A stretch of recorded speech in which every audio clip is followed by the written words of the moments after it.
Kazunari is a high school student whose middle school years were pretty bleak. He wants to leave all of that behind and spend his high school life in peace.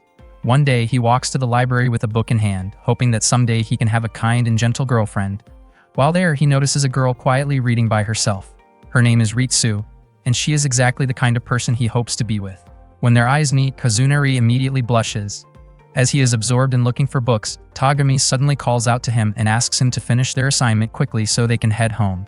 Tagami admits that he is jealous of Kazunari, who is starting to live alone because his parents have moved to another city. He also asks about the boarding house Kazunari will be staying in.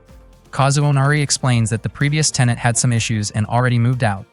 Kazunari is not picky. He just wants a fresh start and some freedom. That afternoon, he walks toward his new boarding house. The area is filled with old buildings, giving off a calm and peaceful atmosphere. Suddenly, he runs into a strange man who is sticking his head through a hole in a fence. Kazunari panics, but the man notices him and calls out to him by name.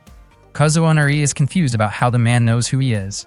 Not long after, a police officer shows up and says there has been a report about a suspicious man behaving inappropriately around young children. The man looks confused, but Kazunari points him out anyway. The man denies the accusation, insisting that anyone would be curious enough to peek through a hole in a fence. Strangely, the police officer seems to agree, comparing it to simple human curiosity like playing with a rolling cart or adjusting a chair while sitting. Kazunari cannot believe the officer is thinking that way. The officer then explains that public safety for children has been a growing concern lately. Before the officer becomes more suspicious, the man quickly clarifies that while he may have odd thoughts, he has no interest in children. He casually adds that he would rather spend time sitting around at a train station. He also mentions that he does not intend to bother anyone, although he sometimes ends up drawing attention unintentionally. The officer decides to take him to the station for further questioning. Taking advantage of the situation, Kazunari quietly slips away, even as the strange man continues calling out to him. He runs all the way to the Kawaii boarding house. There he is greeted by a middle-aged woman who invites him inside. Kazunari is still puzzled about how the man knew his name, but he tries to push the whole incident out of his mind. The woman introduces herself as Sumiko, the landlady. She leads Kazunari to his room and apologizes for the building's old appearance. Kazunari does not mind, as he thinks it is actually quite decent. When he steps into the room, he is surprised by how spacious it looks, even though it is supposed to be small. Sumiko then pulls back a curtain, revealing the actual size of the room.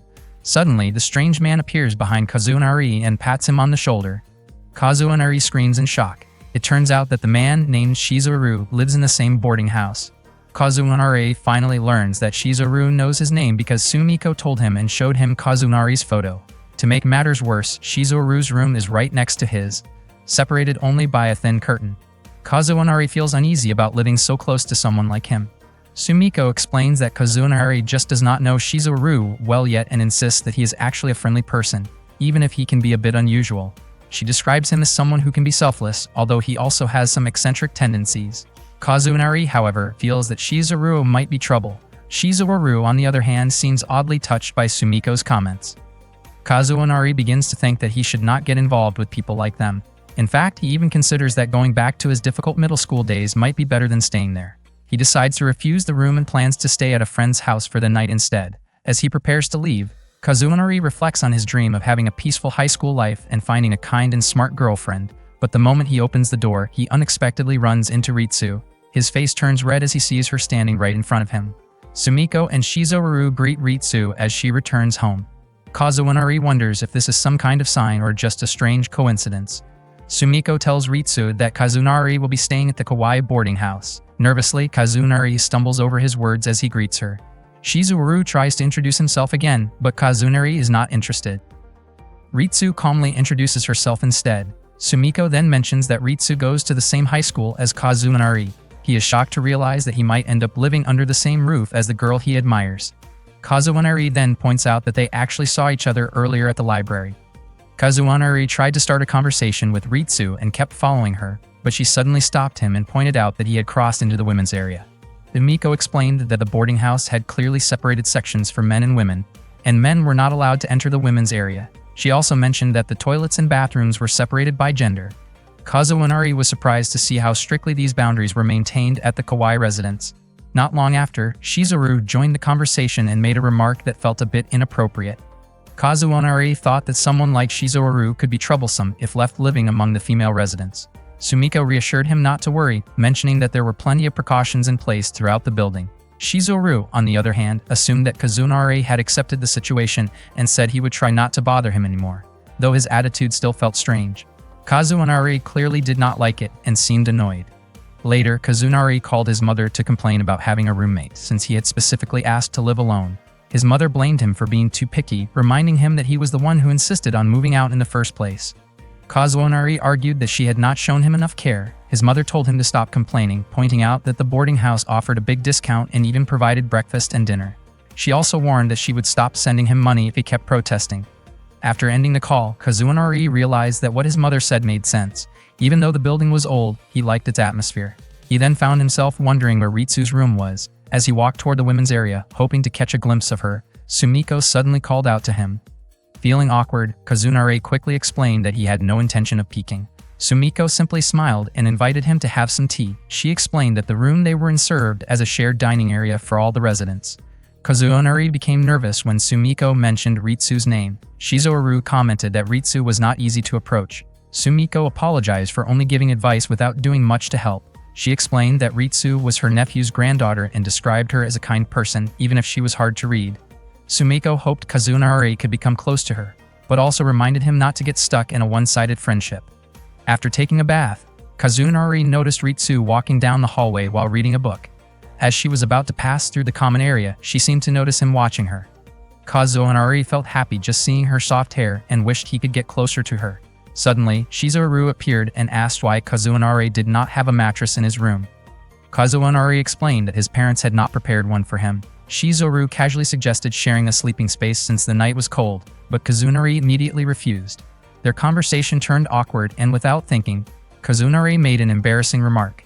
At that moment, he realized Ritsu was looking at him with clear discomfort. He tried to explain himself, but things only got worse. Without noticing, he had stepped into the women's area again, and Ritsu reacted by firmly pushing him back out. Kazunari's ideal was to live peacefully and comfortably, but he quickly realized that life at the boarding house was far from that.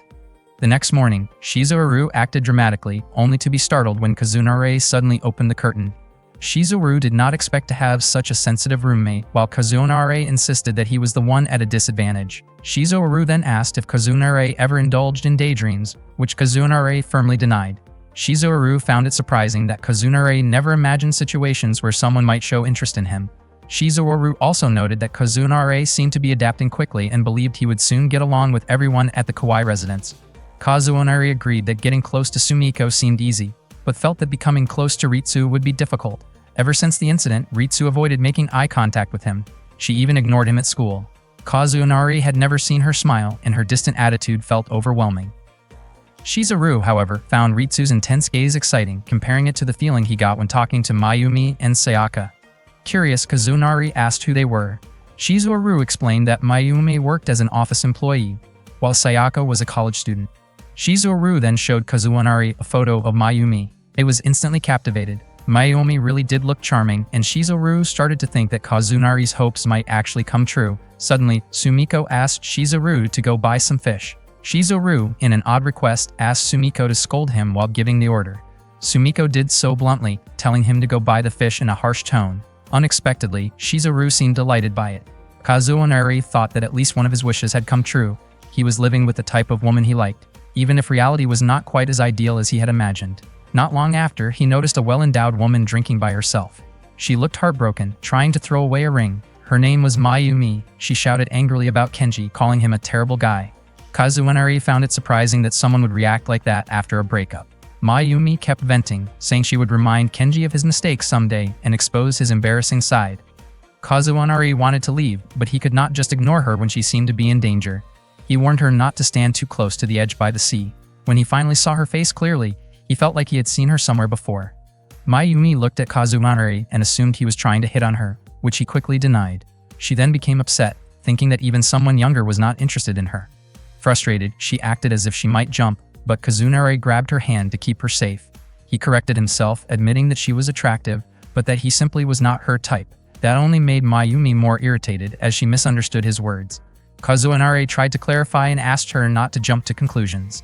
Mayumi grew more unstable, but then suddenly said she was hungry and wanted a simple egg and rice meal. She gathered her empty cans but forgot her suitcase. She also mentioned that she wanted Sumiko's cooking. Kazunari picked up her suitcase while taking the cans from her. Mayumi called him a kind person and hugged him playfully. Just as things were getting awkward, Ritsu suddenly appeared and knocked Mayumi on the head. Kazunari was surprised by Ritsu's sudden arrival. Mayumi brushed it off, saying she had only been teasing Kazunari. Ritsu could smell alcohol on her breath and warned Kazunari not to get too close to Mayumi when she was drunk because she tended to act unpredictably. Kazunari thanked Ritsu, but then Mayumi suddenly lost her balance near the stairs. Kazunari worried she might fall on him. Seeing this, Ritsu quickly positioned herself below to catch her, but Mayumi stopped herself, saying she had already suffered enough and did not want to make things worse. Ritsu scolded Mayumi, and in the commotion, Mayumi slipped.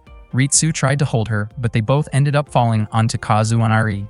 When they finally returned to the boarding house, Sumiko scolded Mayumi for getting drunk carelessly outside and also reminded Ritsu to be more careful. She pointed out that they were lucky Kazunari had been there. Kazunari began to think that Mayumi's photo really did not match her real personality. Mayumi blamed Ritsu for hitting her earlier, while Ritsu nearly retaliated by throwing a dictionary at her. Sumiko raised her voice, telling them to stop arguing. She wondered why Mayumi still acted this way, since she had thought Mayumi might settle down after getting a boyfriend. She also noted that Mayumi's vacation was supposed to last one more day. Mayumi broke into tears and explained that her partner had betrayed her, even though she had trusted him. Sumiko commented that Mayumi seemed to have bad luck when it came to relationships. Shizuru added that, at least this time, it was a slight improvement compared to her past experiences. Annoyed, Mayumi hit Shizuru. They then sat down to eat dinner together, enjoying Sumiko's egg and rice dish. Kazunari found it odd, remembering that Sumiko had earlier told Shizuru to buy fish. Mayumi really enjoyed the meal, and Ritsu felt relieved to see her in better spirits. Meanwhile, Kazunari looked like he was in pain while chewing. Ritsu apologized to him, and Kazunari realized that she was not as indifferent as she seemed. Out of nowhere, Mayumi made a joking remark as a way of apologizing, which caught Kazunari off guard. Ritsu immediately reacted by hitting Mayumi again, stopping her from taking the joke any further. On a day off, Kazunari had breakfast with the residents of the Kawaii boarding house. That day, Sumiko was heading out with her friends. She asked if anyone already had plans for the weekend. Kazunari said he did not have anything going on. Ritsu planned to spend her time reading. Shizuru wanted to withdraw all her savings and dramatically lament being broke, and Mayumi intended to watch horror movies while venting her frustrations about couples going on dates. Before leaving, Sumiko reminded everyone not to do anything strange while she was away, and she firmly prohibited drinking at the boarding house. She even warned that she would raise the rent if anyone caused trouble. Sumiko specifically asked Ritsu to report everything to her, since Ritsu was her nephew's daughter. Kazunari quickly added that he would not take responsibility for his roommate's behavior. Later that day, Kazunari felt bored. He did not have a motorcycle or enough money to go anywhere. Ritsu often spent her time at the library, so he rarely saw her. He asked Shizuru what she was working on, but she simply said it was a secret. Kazunari decided not to push further, which surprised Shizuru, who wondered why he was not more curious. Feeling like he needed something to do, Kazunari listened as Shizuru invited him to play with glycerin, but he declined. Shizuru then suggested he invite Mayumi, convinced she would be interested. Kazunari went to grab a drink and glanced toward Mayumi's room. Suddenly she crawled out in a way that startled him, making him shout in surprise.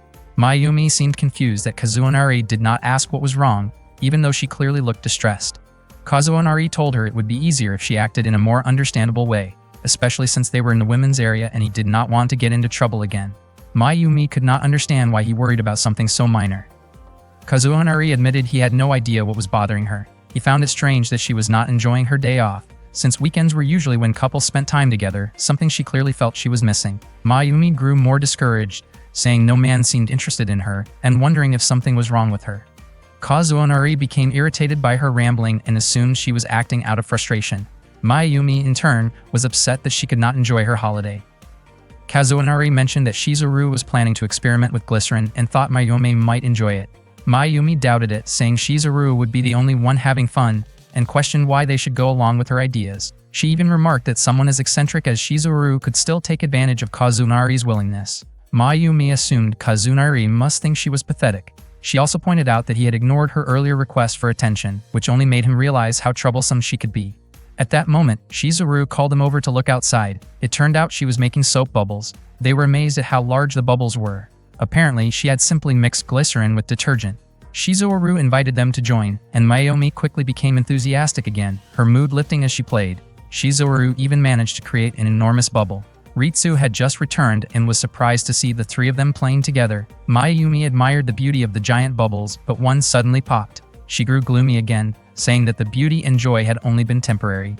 Kazunari became more annoyed hearing her complain. Shizoru suggested they just make more, but Mayumi snapped and lashed out verbally. Instead of being upset, Shizoru thanked her, clearly enjoying the attention in her own unusual way. Kazunari could only conclude that both of them were equally eccentric. Soon, Mayumi was smiling again as they continued playing. Her cheerful expression made her look much more attractive. Suddenly, they noticed Ritsu still standing nearby. Kazunari invited her to join, but she ran off. He wondered if he had said something wrong, especially since it had seemed like a perfect chance to spend time with her. Not long after, Ritsu returned and said she wanted to read her book there. Kazunari felt nervous just being near her. Mayumi commented that Ritsu could be difficult to deal with. Kazunari encouraged Ritsu to join them since there were plenty of bubbles. This time she agreed and began playing with them. Ritsu seemed to enjoy the shimmering bubbles surrounding her. When one suddenly popped and some of the solution reached her mouth, she reacted in surprise. Curious, she stuck out her tongue slightly to check the taste, only to find it bitter. Kazunari quickly looked away, flustered by the moment. Ritsu's face turned red and shyly she asked if they could make more bubbles. Kazunari became even more embarrassed hearing her say that.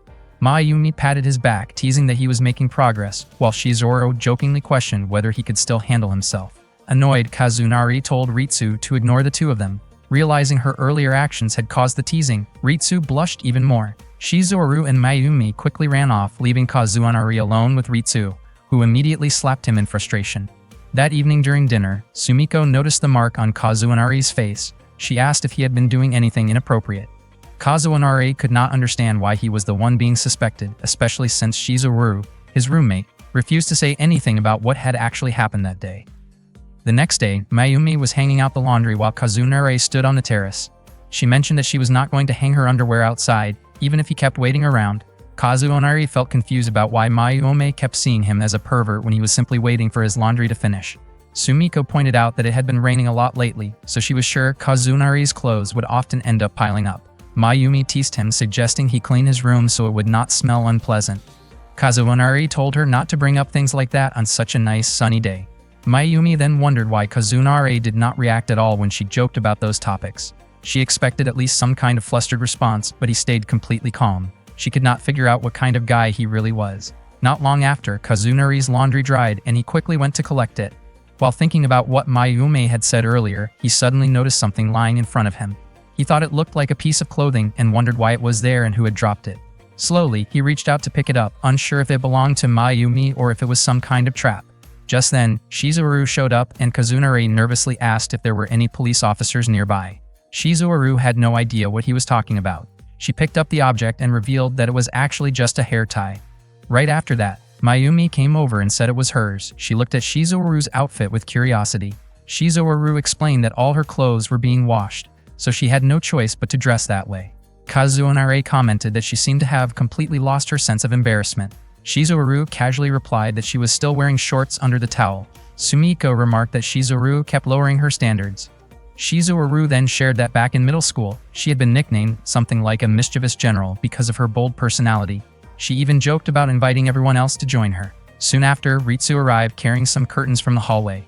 Kazunari, Mayumi, and Shizoru looked quite comfortable around each other. Sumiko observed that Kazunari seemed to be adapting well to his new social environment. She asked Ritsu if she wanted to join them and then requested her help in taking down the curtains from the back room. At the same time, she asked Kazunari to help Ritsu. The two of them worked together to remove the curtains. Kazunari tried to start a conversation, asking if Ritsu liked reading since he often saw her at the library. Unfortunately, her responses were short and a bit stiff.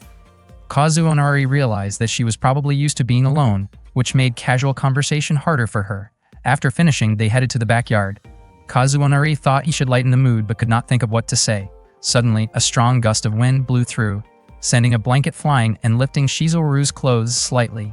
Kazunari joked about it as if they were witnessing a dramatic artistic moment, calling it part of the unique culture of the kawaii boarding house. Ritsu could not hold back her laughter. Shizoru even struck a playful pose, which made Ritsu laugh even harder. Mayumi was surprised to see both of them laughing so freely together. Later, they all gathered around the dining table. Sumiko asked what had made them laugh so much earlier. Ritsu quietly asked Kazunari not to explain the real reason. Kazunari simply said they had been talking about art. Sumiko felt happy because it had been a long time since she had heard Ritsu laugh that openly. Kazunari looked at Ritsu, who seemed a bit shy, and felt like he had made some progress with her. However, while walking down the hallway later, Kazunari found something that looked like a hair tie. When he picked it up, he realized it was actually a piece of clothing. At that exact moment, Ritsu hit him with a stick. The small step forward he thought he had made with her suddenly turned into a big step backward. Kazunari continued living his daily life at the Kawaii boarding house. One day, Mayumi suddenly pinned him down and invited him to watch a horror movie together. Unexpectedly, Shizuru joined in and ended up on top of him as well. Kazunari called out to Ritsu and Sumiko for help. Confused, he asked why Shizuru was going along with it. She explained that Mayumi had dragged her into it, though she admitted she did not entirely mind the situation because she found it amusing. Sumiko came over after hearing the noise and smiled at their antics. Mayumi apologized and said she originally just wanted to invite them to watch a movie, but when she saw them playing Othello, she ended up wanting to join in instead. Kazunari jokingly blamed Mayumi for putting him in such an awkward situation. Shizuru suspected that something had happened to Mayumi earlier, since one of her coworkers had invited her out for drinks. Mayumi brushed it off and said everything was fine, though she mentioned that her junior colleague had recently announced plans to get married. Feeling a bit emotional, Mayumi insisted on watching a horror movie together, and this time Sumiko agreed. Sumiko got everything ready before watching the horror movie by lighting some candles. Mayumi praised her for doing such a great job. On top of that, Sumiko tried to persuade Ritsu to join them. Kazunari also complimented Sumiko's effort. Ritsu turned it down and Mayumi guessed that she was just scared. But Ritsu denied it, saying it would only be a waste of time. Out of nowhere, Mayumi mentioned that in horror movies, people who walk alone are usually the first to die. Sumiko added that watching horror films could invite spirits. Hearing that made Ritsu visibly uneasy. Shizuru had already decorated the hallway, and Ritsu started to feel even more nervous, especially after Mayumi and Sumiko pointed out that her room was the farthest away and might feel unsettling. In the end, Ritsu decided to join them and watch the horror movie together. For Mayumi, the most enjoyable part of horror films was how the foolish couples always met their fate first. At that moment, Ritsu looked genuinely frightened, though she insisted she was just sleepy. Kazunari couldn't help but notice how adorable she looked when she was scared. Shizuru commented that one of the actresses in the film looked like Sayaka. Kazunari remembered that Sayaka was one of the residents at the Kawaii complex and wondered if she might be a sweet person. Kazunari asked Ritsu to watch for a moment, but she refused. He reassured her that it was just a normal scene. Wanting to confirm whether the actress really resembled Sayaka, Kazunari encouraged her again. When Ritsu finally opened her eyes, she was immediately met with a terrifying scene. Both she and Kazunari screamed at the same time. Kazunari quickly apologized, saying he did not mean to scare her.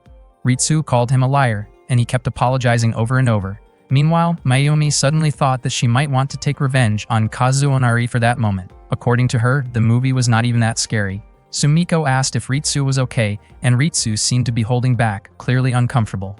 Mayumi offered to accompany her to the bathroom, assuring her that there was nothing scary in the hallway. However, they suddenly screamed when they ran into a girl. Hearing the commotion, Kazunari and Shizuru became curious. The girl hugged Mayumi tightly and said it had been a long time since they last met, wondering why the hallway was so dark. Kazunari was surprised to see her. The girl turned out to be Sayaka. She introduced herself to Kazunari in a friendly manner.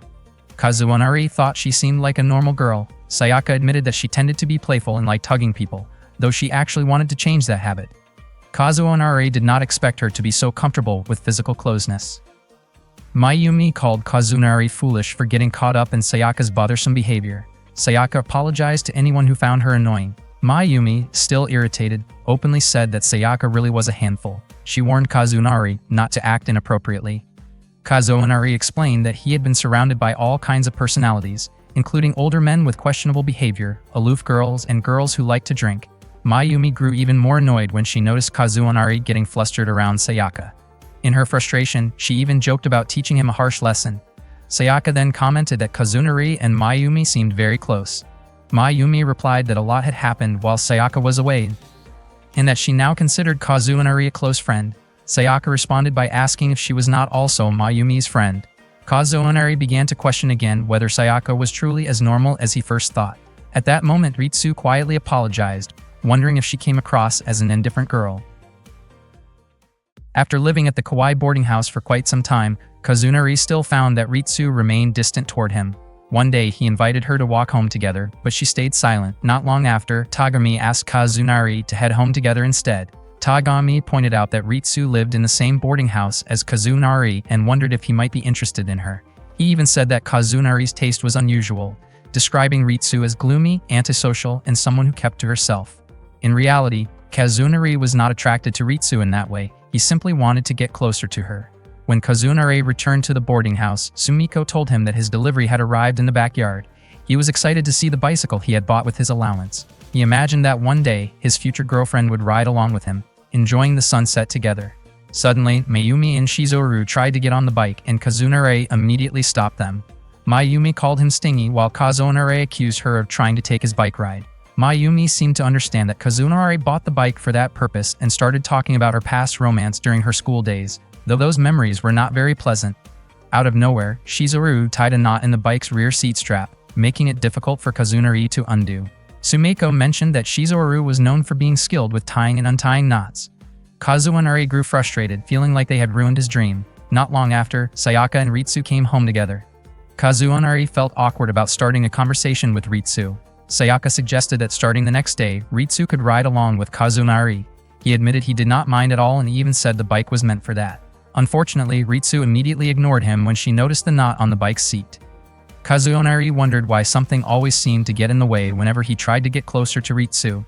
Sayaka suddenly asked if he actually liked Ritsu. He denied it and explained that he only wanted to be friends since they lived in the same place and went to the same school.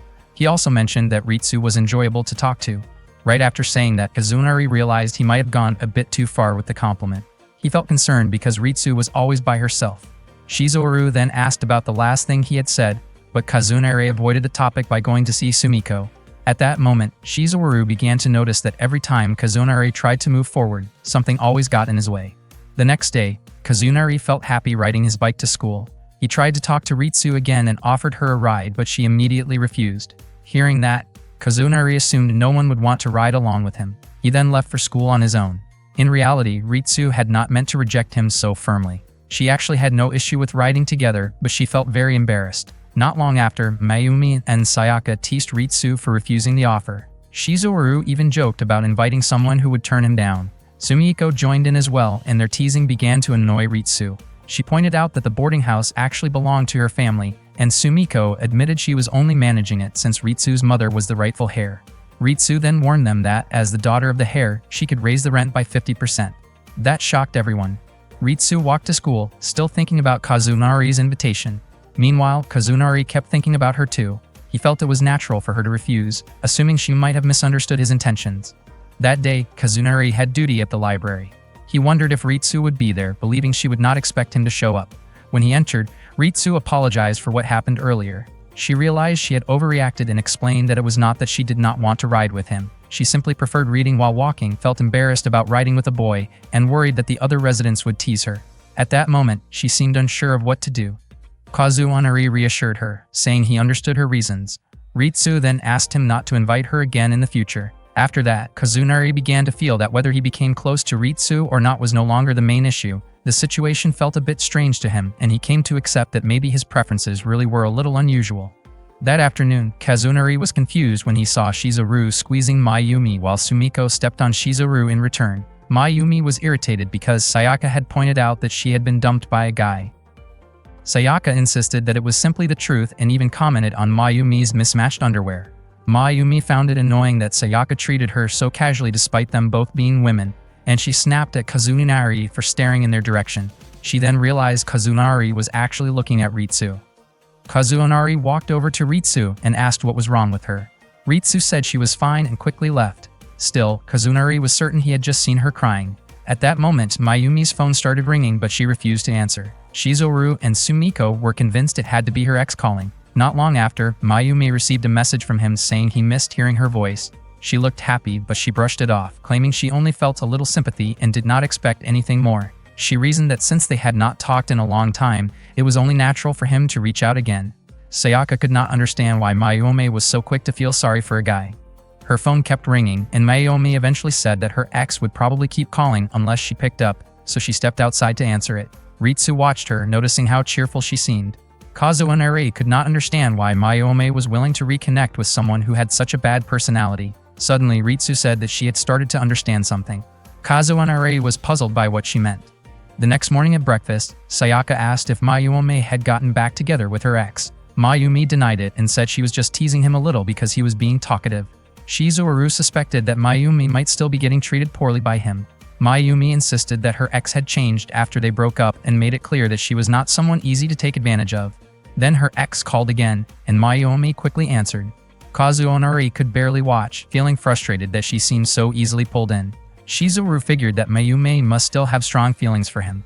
Ritsu then wondered out loud when someone truly knows it is time to give up, before heading back to her room. Kazunari found her behavior strange and briefly thought that maybe she liked someone. He quickly dismissed the idea, convincing himself that Ritsu was always alone and unlikely to be interested in anyone like that. Later, Shizuru made a rubber band gun and was sure Mayumi would like it, just like she had enjoyed the soap bubbles before. Kazunari had a feeling Shizuru was inviting trouble again. That afternoon, as soon as Kazunari arrived at the boarding house, Mayumi asked him to tell Sumiko she would not be there for dinner. Kazunari asked if she was going to meet that unreliable guy. Mayumi admitted she did not actually want to get back together with her ex, but he kept asking to meet. Kazunari mentioned that Shizuru had made a rubber band gun and that they were planning to have chicken and egg rice for dinner. He then told her to be careful on her way. Mayumi did not really understand what he meant. As Mayumi greeted Ritsu, who had just returned, Ritsu asked if she was going to meet that guy and whether it made her happy. Mayumi found the question surprising. While having dinner with her ex, Kenji, Mayumi kept thinking about what Kazunari and Ritsu had said earlier. Kenji asked if she always ate so slowly.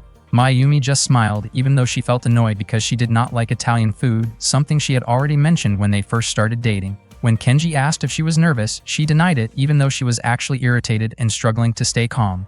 Kenji then suggested they go to his place. He tried to charm her, calling her sweet and suggesting they bring cake home and enjoy dessert together.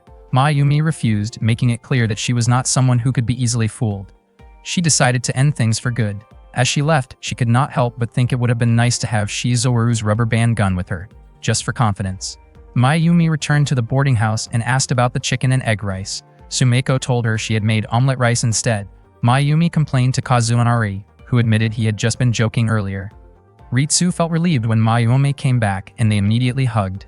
Mayumi was surprised to see Ritsu crying for her. Ritsu explained that the main character in a book she had been reading reminded her of Mayumi, someone who kept falling for the wrong kind of guys, and that the story had really moved her. Sumiko added that Ritsu was easily influenced by what she read. Ritsu had initially said she felt sorry for Mayumi and hoped she would become more mature, which only made Mayumi more annoyed. Kazunari, however, realized once again how unusual Ritsu could be, and that thought oddly reassured him, as it meant there was probably still no guy she liked. The next day, on his way back to the boarding house, Kazunari noticed that Sayaka was caught up in a tense situation with a man. The guy looked intimidating, which made Kazunari uneasy. He called out to Sayaka, and she immediately moved closer to him for protection. The man, clearly annoyed, demanded to know what kind of relationship Kazunari had with her. Kazunari explained that they were just neighbors at the boarding house, but Sayaka quickly claimed that they lived together and asked the man to leave Kazunari alone. Kazunari found himself confused about how things had escalated so quickly. The man questioned why Sayaka would be interested in someone like Kazunari, whom he saw as immature. Sayaka explained that she had only been looking for an older brother figure in the man. Even though she was speaking to him, her eyes kept drifting toward Kazunari. She added that she preferred younger guys who were cute. Kazunari became even more confused by her words. The man then asked if Kazunari would still deny any connection after hearing that. Kazunari admitted that he did not even understand what was going on. Frustrated, the man raised his hand as if to hit Kazunari to settle things. Suddenly, a book flew through the air and struck the man. It turned out to be Ritsu's book. She calmly said that the wind had blown it away and then walked into the boarding house. Kazunari was about to follow her, but the man stopped him. The man asked whether Kazunari had any kind of relationship with Ritsu, pointing out how obvious it was that she had just helped him. Kazunari's face turned red at the comment. Just as the man was about to lash out again, Shizuru showed up along with a police officer, which finally put an end to the situation. During dinner that evening, Sumiko commented that Kazunari had incredibly bad luck that day. Shizuru explained that he had actually been busy picking up discarded adult magazines on the street when the police officer showed up and brought him back. Kazunari could not believe that he had been saved by someone so unusual. Sayaka apologized to Kazunari for dragging him into trouble, but he reassured her that it was not her fault. Mayumi, however, bluntly stated that it was indeed Sayaka's fault since she often teased men without genuinely liking them. Sayaka insisted that she did not mean any harm. Mayumi reacted with visible frustration towards Sayaka's behavior. Sumiko reminded Sayaka not to bring personal problems into the boarding house. Ritsu added that she would raise the rent if Sayaka caused trouble again. Sayaka apologized and promised not to repeat it. She also wondered how the man had found her address since she had tried to keep it private. Mayumi told Sayaka to stop leading men on, but Sayaka argued that it was the men who kept pursuing her. She even asked Mayumi for advice on how to turn someone down properly, which only made Mayumi more irritated. Shizuru suggested that it might be better to just be honest with the man, but Sayaka immediately reacted by hitting him lightly in frustration. Later that night, Kazunari thanked Ritsu for helping him by throwing the book earlier. Ritsu explained that she had only thrown it because the man was blocking the entrance. Kazunari still expressed his gratitude, especially since the book she threw seemed important to her. He praised her, saying that she was amazing, and mentioned how she had helped Mayumi before as well. He also noted that she could be a bit reckless and advised her to be more careful. Ritsu's face turned red as she listened. She asked Kazunari not to exaggerate his praise. Blushing even more, she quickly walked away, leaving Kazunari wondering if she felt embarrassed because of his gratitude. He found her reaction surprisingly cute and could not help but feel happy. From a distance, Mayumi and Sayaka watched the interaction. Sayaka then approached Kazunari and told him that Ritsu might seem fine on the outside, but she was actually quite lonely. She suggested that Kazunari should look out for her. Sayaka added that she believed their relationship would grow closer and promised to support him. Her words boosted Kazunari's confidence. Mayumi, on the other hand, muttered that Sayaka could be really troublesome. Suddenly, Sumiko appeared and warned Sayaka once again that her rent would go up if she caused any more issues. Meanwhile, Kazunari felt energized and motivated after receiving Sayaka's encouragement. One day after school, Kazunari asked Ritsu to walk back to the boarding house together. He wore a warm smile that made Ritsu blush a little. Kazunari felt genuinely happy just being able to walk beside her. When Ritsu noticed him guiding his bicycle instead of riding it, she asked if the tire was flat. Kazunari wondered if Ritsu was subtly suggesting that he should head home first, but he decided not to take that hint. He said they were almost there anyway and that he wanted to enjoy the scenery from the bridge while walking. Since they lived under the same roof, he felt he should be more attentive. When Ritsu closed her book, Kazunari was a bit surprised, and it made him feel more certain that she might be opening up to him. He recalled what Sayaka had told him the day before, that he should look out for Ritsu because deep down she was lonely. Kazunari wondered if he should take the initiative like Sayaka suggested and thought it might be worth trying. That night, Sumiko brought several bottles of sake she had received from a friend for the residents to share. However, she advised Ritsu and Kazunari to stick with juice since they were still underage. Mayumi surprised everyone by declining to drink. She admitted that she had been overdoing it lately and wanted to cut back, especially since alcohol was not great for her skin.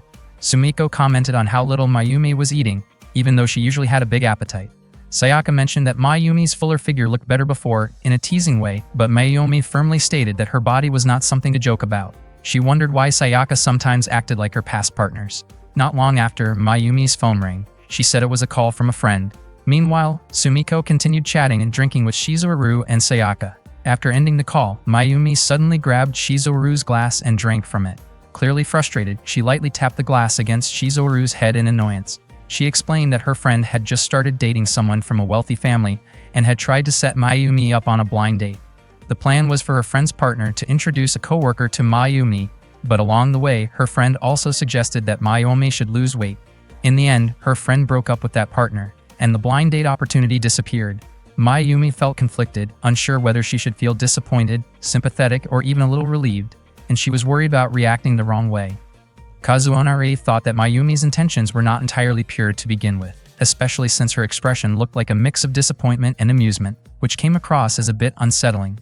Mayumi said she did not want to seem like someone who takes pleasure in another person's misfortune, but at the same time, she did not really consider that person a close friend.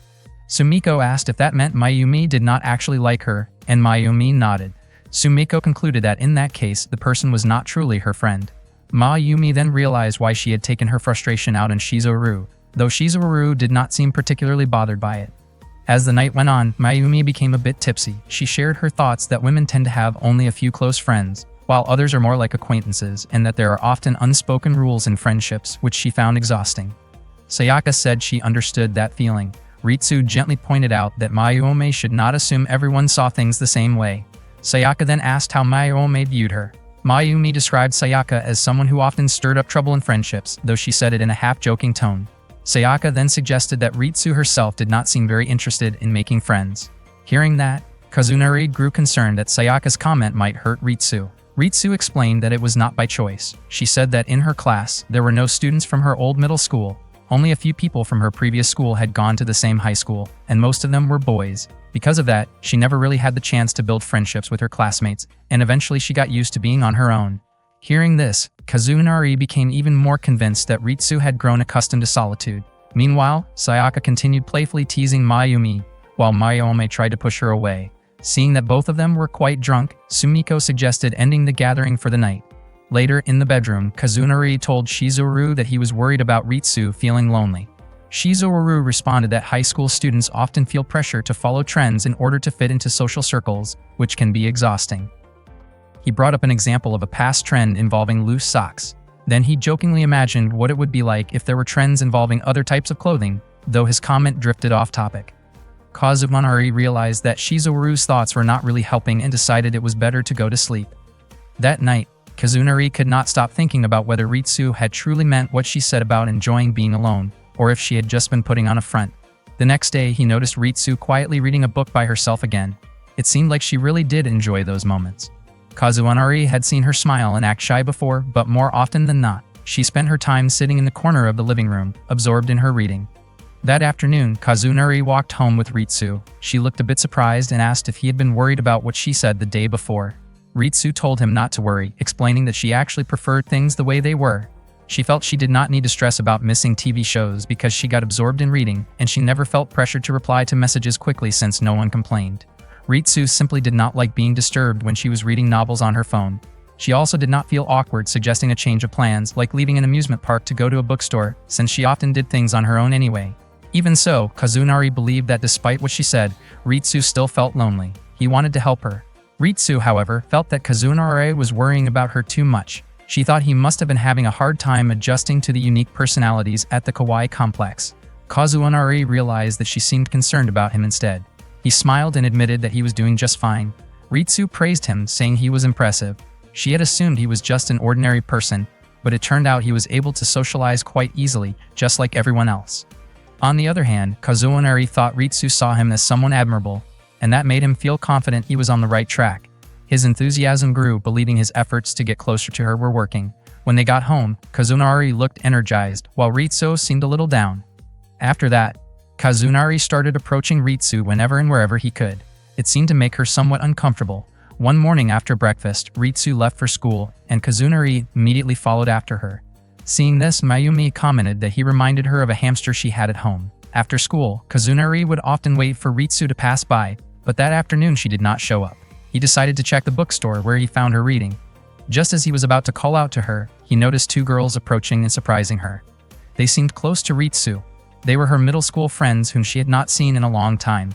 They mentioned that no one had really heard from Ritsu, since only a few of their middle school classmates attended the same high school as her. They had been worried that she might feel lonely and noted that she still tended to drift off in her thoughts. Watching them chat, Kazunari realized that Ritsu was capable of connecting easily with others. Her friends exchanged contact information and hoped to hang out together again sometime. Seeing Ritsu smile happily made Kazunari feel relieved. However, Ritsu suddenly noticed Kazunari watching her. She seemed uneasy and quickly left. Kazunari did not understand why she ran away, so he followed her and tried to talk. He asked if she was happy to see her old friends again. Ritsu, clearly frustrated, told him to stop acting overly concerned and making assumptions about her, saying she was tired of it. Kazunari was shocked to hear that. Realizing she had gone too far, Ritsu felt guilty, apologized, and left right away. That night, Kazunari looked troubled as he lay in the hallway. Mayumi even joked about stepping on him, and Kazunari said he would not mind because he was feeling down. Mayumi remarked that he seemed to have picked up Shizuru's odd tendencies. She guessed that Kazunari must have done something to upset Ritsu. Kazunari wondered why she had to point that out so directly, and Mayumi simply smiled teasingly. She added that he really did remind her of her hamster. Mayumi also said she had told him not to take Sayaka's words too seriously.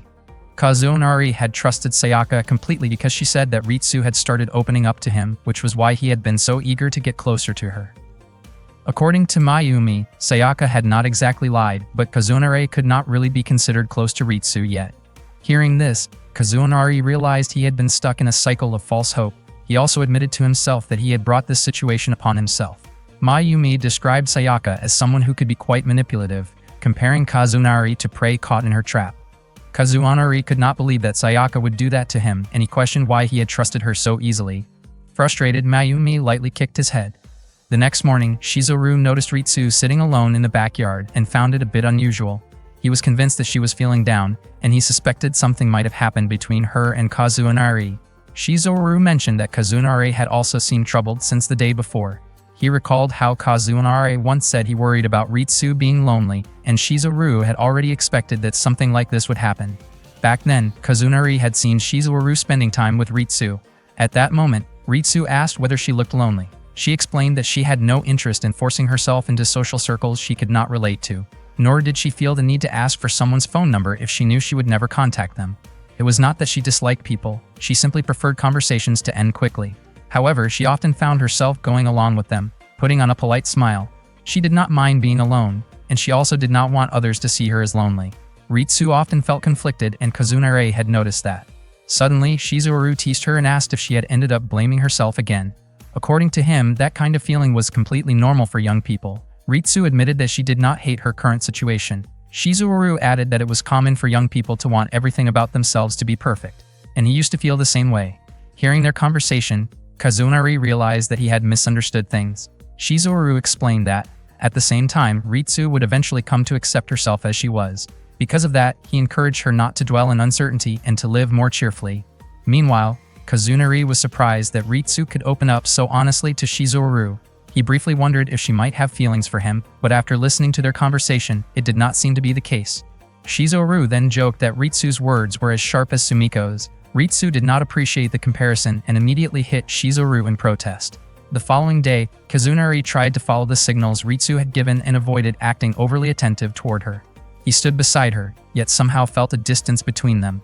At a crosswalk, Kazunari noticed that Ritsu remained absorbed in her book even though the signal had already turned in their favor. He stayed with her, and to his surprise, the light changed 4 times, yet she did not move at all.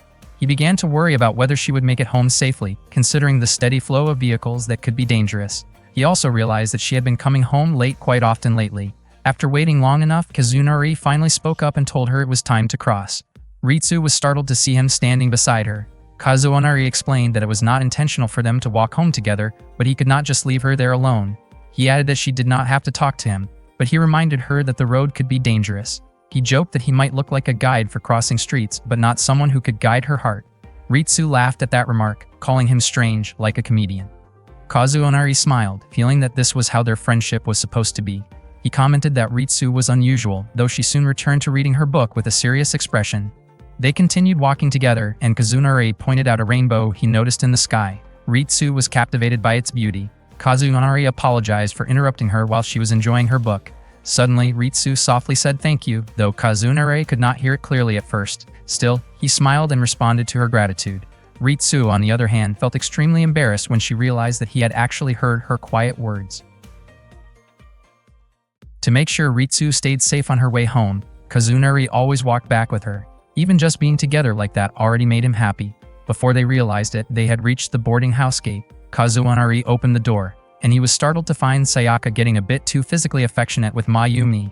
It was definitely not something people usually saw right at someone's front entrance. Even so, Kazunari was no longer that surprised by situations like this. Mayumi felt annoyed because Kazunari did nothing to step in. Ritsu told Sayaka that if she wanted to act like that, she should at least do it inside her room instead of right at the entrance. Kazunari noticed a strong smell of sake when Sayaka spoke. Ritsu wondered why Sayaka had been drinking so early in the day. Mayumi quickly clarified that she had not been drinking at all. She had just gotten back from work when Sayaka suddenly approached her at the front door. Sayaka insisted she only wanted to give Mayumi a warm welcome with a hug and a kiss. She kept pushing forward, while Mayumi tried her best to protect her personal space. Suddenly, Sayaka leaned in even closer and playfully pressed her face against Mayumi's. Mayumi shouted and tried to push her away. Luckily, Sumiko showed up just in time and pulled Sayaka back, stopping her behavior. Once Sayaka had calmed down, she apologized to Mayumi. Sumiko asked what had gotten into her. Since earlier that day she had already been drinking, Sayaka explained that the night before, she had gone out drinking with her group. Shizuru found that odd, since he thought Sayaka's previous group had already fallen apart because of her behavior. Sayaka casually replied that this was a new group.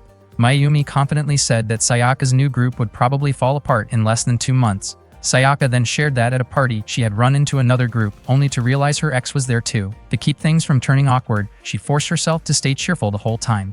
Unfortunately, her ex kept sticking close to her and even tried to get too close in a way that made her uncomfortable. Sayaka ended up reacting strongly to push him away. Because of that unpleasant experience, she jokingly said she needed Mayumi's warm welcome to forget about it. Mayumi could not believe that reasoning at all. Sayaka admitted she really disliked exes who suddenly tried to come back. Mayumi commented that some people just had a hard time moving on, not realizing they had already been left behind. Hearing that, Kazunori and the others thought that maybe Mayumi's own ex had been subtly trying to keep her tied down, even if she did not notice it.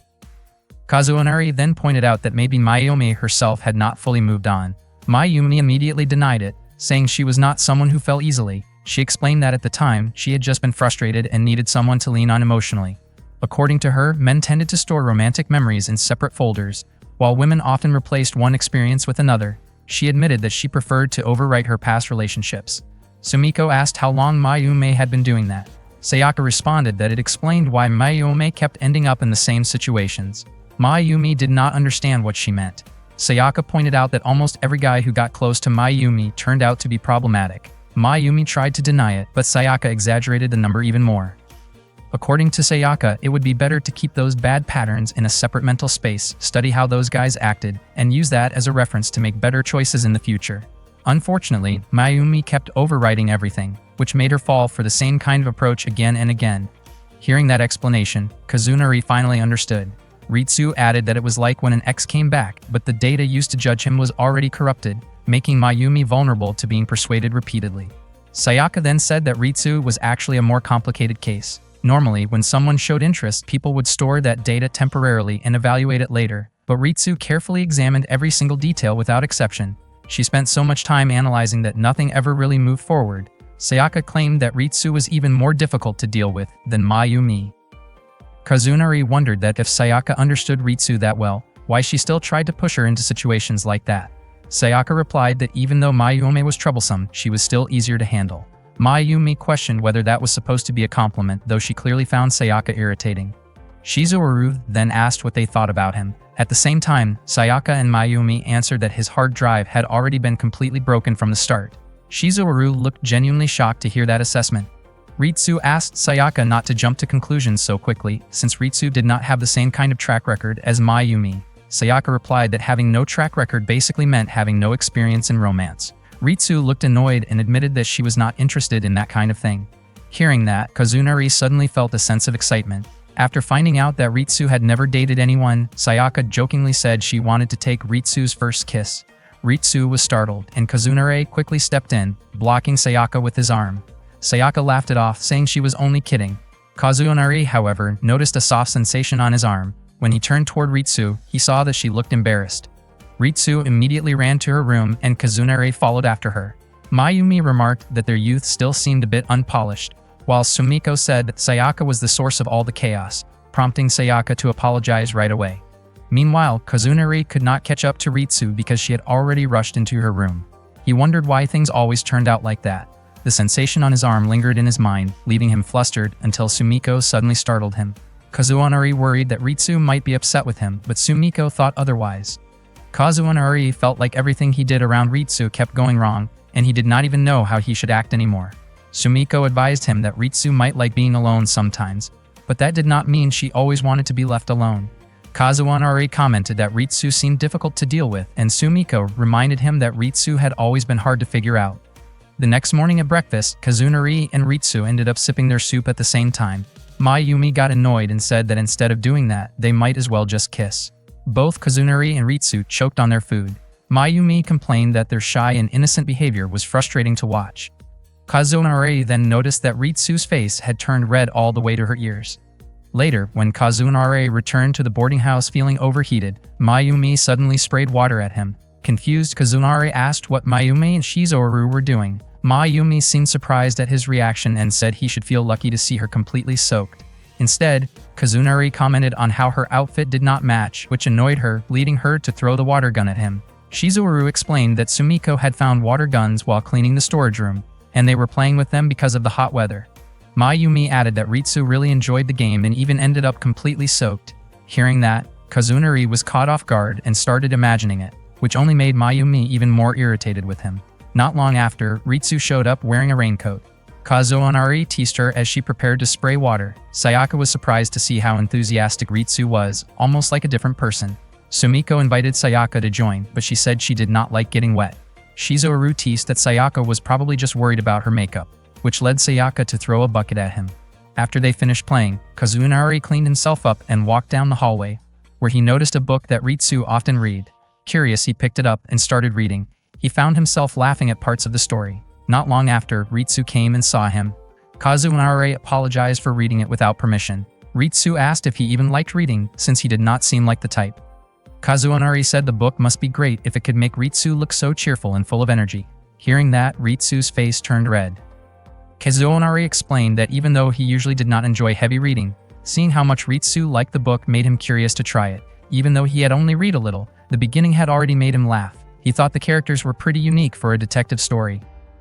When Kazunari tried to return the book, Ritsu refused, saying she had already finished it and that he could continue reading. After that, she quickly left, leaving Kazunari wondering if she had actually been upset with him earlier. Mayumi and Shizuru were confused when they saw Ritsu rushing off like that. Mayumi realized that Ritsu seemed to be in a good mood. Kazunari kept reading the book on the terrace until Ritsu came back and asked how far he had gotten. He admitted that he read slowly and had only reached chapter 4. Suddenly, Mayumi showed up and kicked him, claiming she was just exercising. Kazunari pointed out how strong her knees were, joking that it made sense she could stay standing through all her past relationship troubles. Mayumi realized he was teasing her. Kazunari got annoyed because he had been enjoying his reading before being interrupted. Mayumi told him to read in his room instead, saying that reading in a shared space was outdated. That only made Kazunari more frustrated, especially when Mayumi added that she would not let him be happy until she found her own happiness. They then realized that Ritsu was still there. Kazunari felt embarrassed for not behaving properly in front of her. Ritsu quickly ran off and Mayumi blamed Kazunari for speaking without thinking. That night, the residents of Kawaii Complex gathered in the living room. Shizuru wanted everyone to talk about something interesting. Sumiko asked Ritsu to share a story about a book she liked, but Ritsu admitted she was not very good at explaining a book's content. Shizuru then suggested that she at least describe the author's writing style, yet Ritsu still struggled to do so. Sumiko commented that Shizuru might be better at explaining it, since she used to be a novelist. Feeling a bit embarrassed, Shizuru said she was currently gathering inspiration. Kazunari noticed that Shizuru seemed like someone who could be really impressive when she was serious. Sumiko then suggested they create a chain story together. Shizuru added that the story should be something that makes people feel excited. Sayaka mentioned that recently a friend in her group had gone through a breakup and became very emotional. Shizuru gently advised against bringing up real-life situations and encouraged Sayaka to tell a fictional story instead.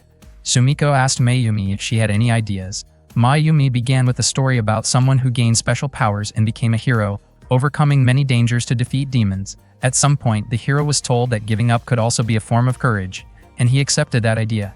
She added that the character reminded her of Kazunari and Shizuru. Shizuru then asked Mayumi to tell it more like a fairy tale. Mayumi started her story by describing a long time ago, in a faraway place where an elderly couple lived together. The grandfather was shaving with an electric razor. Kazunari wondered if it ran on batteries, but it turned out the razor was plugged in. The grandmother was holding the cord. Kazunari joked that bad experiences with men could end up influencing a story's direction. Mayumi immediately pointed at him and insisted she could also tell a cheerful story. She continued, saying that the grandmother then washed the grandfather's hair with shampoo. After that, she asked Sayaka to continue the story. Kazunari quietly hoped the elderly couple would at least be safe and comfortable. Sayaka continued by saying that a giant version of Shizuru appeared, floating down the river from upstream. Kazunari found himself wondering how deep the river must be. Sayaka admitted that was as far as she could go and passed the story to Ritsu. Ritsu described how the giant Shizuru drifted farther and farther downstream, carried by the current. The elderly couple felt sorry for her, brought her home, and handled the situation in their own unusual way.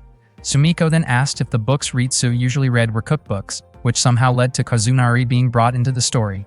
Mayumi added that the grandmother eventually felt happy, and Sayaka said the grandfather did too. In the end, the three of them lived together peacefully. Even so, Mayumi could not help but imagine a dramatic visual of the story, with Kazunari tied up while the elderly couple argued over what to do with him. Sumiko commented that the story was impressive because it kept her on edge. Shizuru then asked Kazunari if he found it interesting. Kazunari admitted he felt oddly tired, especially since he had been sleepy earlier. Shizuharu said that discussing things from different perspectives was actually fun, and it made her want to start writing again. Sumiko was even interested in reading Shizuharu's future work. Kazunari still looked sleepy, and Shizuharu pointed out that he had been reading non-stop lately. Kazunari realized that reading was actually enjoyable. Ritsu's face turned red when he looked at her. Feeling shy, she asked about a scene from a book they both knew. The two of them then enthusiastically discussed various scenes and moments from the story. Mayumi and Sayaka seemed a bit annoyed by how close they looked, but Sumiko stopped them from interrupting. She said it was genuinely fun to talk about something you loved with someone who felt the same way. Several times, Kazunari and Ritsu shared the same thoughts while discussing the book, which surprised Ritsu. Kazunari, on the other hand, worried that he might accidentally upset her. Unfortunately, he did not notice Ritsu's shy, blushing expression at all. One morning, Kazunari told Ritsu that his mother had forgotten to pay the rent for that month. Ritsu said it was fine if Kazunari paid late since Sayaka and Mayumi sometimes did the same, though Shizuharu had never once been late with his payment. Kazunari was surprised to hear that Shizuharu was actually that disciplined. He became curious about where Shizuharu got his money. Not long after, they ran into Shizuharu. Kazunari assumed that Shizuharu earned money by selling bamboo, but Shizuharu denied it. He explained that he only helped Sumiko's friend cut bamboo from a field, and he simply received the leftover pieces. Mayumi then wondered what Shizuharu planned to do with all that bamboo, jokingly asking if he wanted to make a Tanabata wish tree. Sayaka expressed concern that someone might write a wish about wanting a handsome guy, which made Mayumi a little annoyed since she felt teased. Shizuharu explained that he wanted to make toys and he believed grade school kids would love them. Kazunari thought that if Shizuharu actually did that, it might raise some concerns.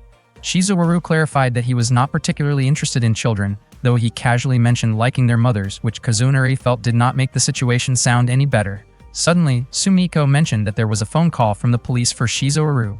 Mayumi immediately assumed it was something serious. Shizuharu took the call and later explained that while he had been out walking, he found a wallet and turned it in at the police station. The officer had been surprised, initially thinking Shizuharu was there to turn himself in for something. The officer was even more puzzled when Shizuharu said he did not need any reward. Kazunari joked that the police might have found Shizuharu's attitude a bit unusual. In the end, the officer informed Shizuharu that the wallet had been returned to its owner. Shizuharu felt happy for doing a good deed, and the owner planned to come by the next day to personally say thank you. Sumiko guessed the wallet might belong to a girl, hinting that it could lead to a chance encounter, and Kazunari thought that kind of thing could actually happen. The next day, a young girl named Chinatsu came to thank Shizuharu for returning her wallet. She arrived with her mother and brought a gift as a token of appreciation. Chinatsu's mother explained how much Chinatsu loved that wallet. Meanwhile, Kazunari and the others watched from a distance. Kazunari noticed that Chinatsu's mother seemed a bit uneasy. Mayumi commented that it was understandable, since Shizuharu could come across as someone parents might be cautious around. Sumiko offered Chinatsu some pudding. Her mother initially declined because they planned to head home, but Chinatsu showed clear interest. She ended up really enjoying the pudding Sumiko made. Chinatsu's mother apologized for the trouble, but Chinatsu's attention quickly shifted to what Shizuharu was working on. Shizuharu explained that he was building a Pythagoras switch. Chinatsu wondered why he was making something like that when there were no kids around. Shizuharu replied that it would still be fun, since adults also need moments of enjoyment. Shizuharu was unable to finish it that day, so he told Chinatsu she could come back once it was completed. After saying goodbye, Chinatsu left. Kazunari mentioned that Chinatsu seemed like a sweet girl, but Shizuharu casually remarked that she might grow up with a rather intense personality. He even joked about how adding an S to girl could imply something a bit sharper in character. Despite that, he seemed genuinely interested in seeing how she would grow up. Shizuharu assumed Chinatsu would soon get busy playing with her friends and not return, but that assumption turned out to be wrong. The very next day, Chinatsu came back to the Kawaii complex and asked if the Pythagoras switch was finished. Shizuharu admitted he had not worked on it further. Chinatsu questioned why he had not continued, especially since he did not seem busy. Shizuharu explained that he had other things to do, like writing a novel. Hearing that, Chinatsu praised him, which led Shizuharu to set aside his writing and continue working on the project instead. Chinatsu then asked if it was okay for adults to leave their responsibilities unfinished. Shizuharu responded that sometimes things do not go according to plan. Chinatsu wondered how long he would keep putting things off, pointing out that if he kept delaying, he might never finish the Pythagoras switch. She even offered to come by regularly to help encourage him. Shizuharu asked about her friends, but Chinatsu did not seem concerned about that. Instead, she simply wanted Shizuharu to make the Pythagoras switch as impressive as possible. The next day, she returned again, and Shizuru was already making progress. Chinatsu asked how the setup would end, and Shizuru said he wanted to create something different from the usual designs.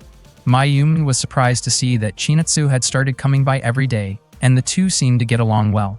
The Pythagoras switch Shizuru was building looked quite impressive.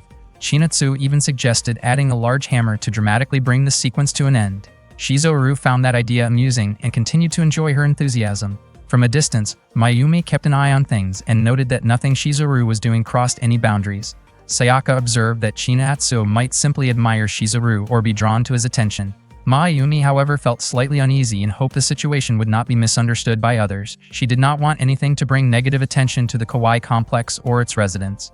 Kazunari commented that Shizuru seemed more like an older brother figure, while Ritsuo added that Chinatsu appeared to be a smart kid who would not do anything unusual. Unfortunately, it seemed that Kazunari and the others might have underestimated how things would develop next. Over the next few days, Chinatsu confessed her feelings to Shizuru. Kazunari and the others were caught off guard when they heard about it. Shizuru responded with gratitude and expressed that he would like to hear those feelings again 9 years later. Hearing that made Kazunari feel relieved, since Shizuru clearly stuck to his principle of only being interested in people 8 years older or more. Shizuru then asked Chinatsu to wait there for a moment because he needed to help Sumiko.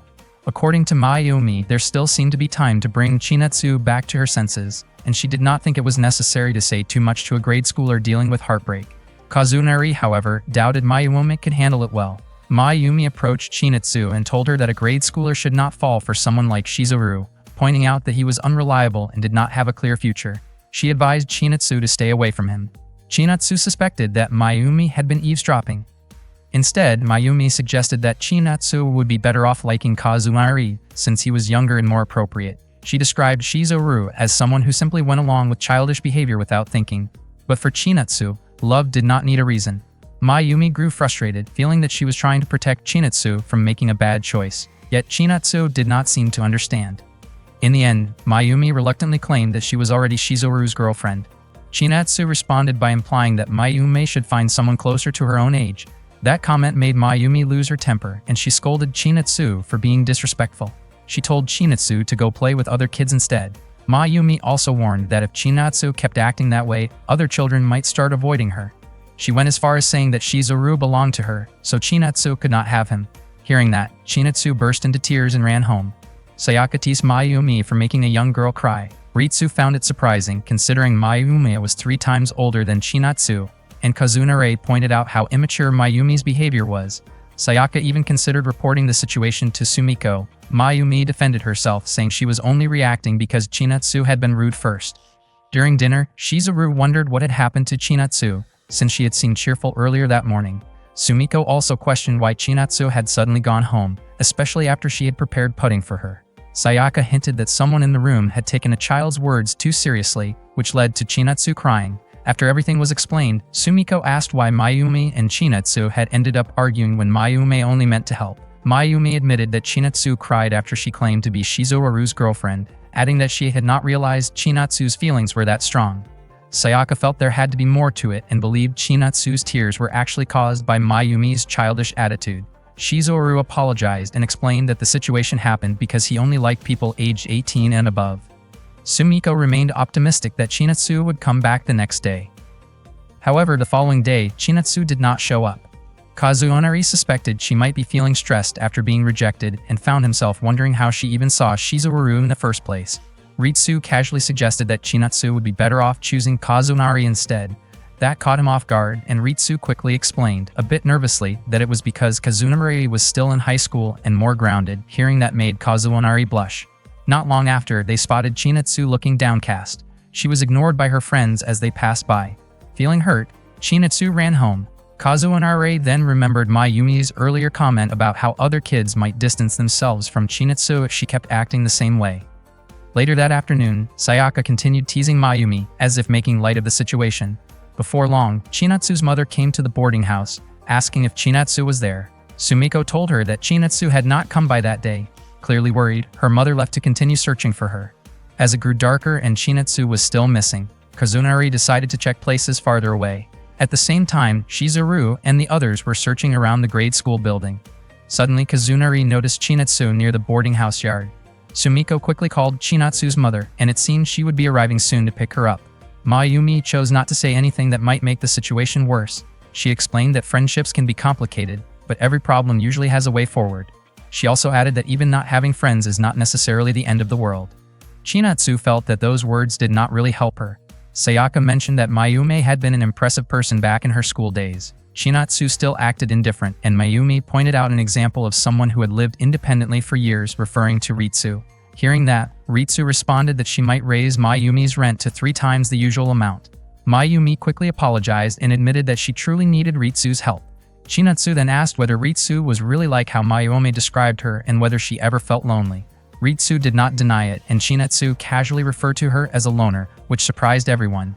Ritsu replied that since Chinatsu had many friends, she probably would not feel lonely. However, she also pointed out that Chinatsu seemed to be having trouble connecting with her friends, which might be why they were keeping their distance.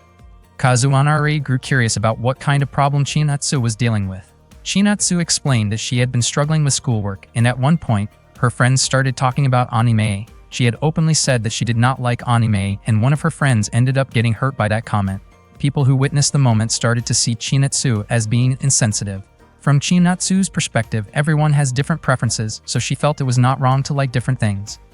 Ritsu asked whether Chinatsu had paid attention to how her friend felt during that conversation. Chinatsu admitted that she simply did not like anime from the beginning. Ritsu explained that even though people have different interests, it can still hurt when someone speaks negatively about something they care about. Mayumi suggested that Chinatsu could apologize and maybe offer her friend some candy as a gesture. However, Chinatsu felt it was not that simple, especially since they were no longer little kids. Every time Chinatsu entered her classroom and tried to approach her friends, she felt a cold distance between them. The thought of facing the next day made her feel overwhelmed. Sumiko found it surprising that someone so young could feel that way. She then offered Chinatsu some pudding, which Chinatsu finished quickly. Sumiko pointed out that even when someone feels down, their body still needs care, so it was important to enjoy simple things like favorite foods. Chinatsu admitted she did not know what to do. Sumiko reassured her that feeling unsure did not mean she was weak. In fact, it showed she was trying. She encouraged Chinatsu to work through her problems step by step and promised to make her a whole bucket of pudding if she still could not resolve things. Shizuharu mentioned that his Pythagoras switch project would be finished next week and that he had a great idea for the ending. He invited Chinatsu to bring her friends along to try it together. Sayaka hoped Chinatsu would be able to reconnect with her friends. Kazunari believed she could, since he noticed that her friends still glanced at her even while keeping their distance. Mayumi was surprised by how attentive Kazunari was toward younger kids. On Saturday, Chinatsu came to the Kawaii boarding house and asked if Sumiko had made pudding. Mayumi and the others were initially concerned when they saw her arrive, but it turned out she had brought her friends along. They all wanted to enjoy the pudding together. Sumiko and the others felt relieved and happy. Shizuharu then demonstrated his Pythagoras switch by placing a marble on the first track. The marble traveled through an impressively designed path. At the end, there was a flowing noodle setup meant to resemble a small stream, but unfortunately, it did not work properly because there was not enough water. Seeing that, Mayumi was reminded of a water pump. Chinatsu hesitated to try the noodles from the incomplete setup. In the end, Shizuharu used a hose to get the water flowing, and everyone enjoyed the noodles together. Chinatsu asked Ritsu if she was happy. Ritsu smiled and admitted that she truly was. Seeing that smile made Kazunari's heart race. Chinatsu then expressed that she wanted to become friends with Ritsu. Not long after, Sumiko brought out a bucket of pudding for Chinatsu and her friends, and they happily enjoyed it together. After that day, Chinatsu did not return to the Kawaii boarding house. Shizuharu assumed she was busy spending time with her friends again and thought that her earlier attachment to him had simply been a temporary phase.